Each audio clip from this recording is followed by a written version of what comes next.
আল্লাহ রাব্বুল আলামিন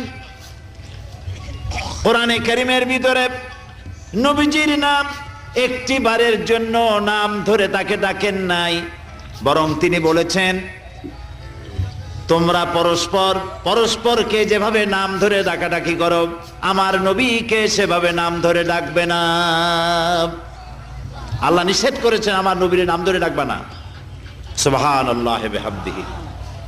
এই পৃথিবীতে যত নবী আসছেন সমস্ত নবীরা হলেন এলাকা ভিত্তিক নবী, অঞ্চল ভিত্তিক নবী।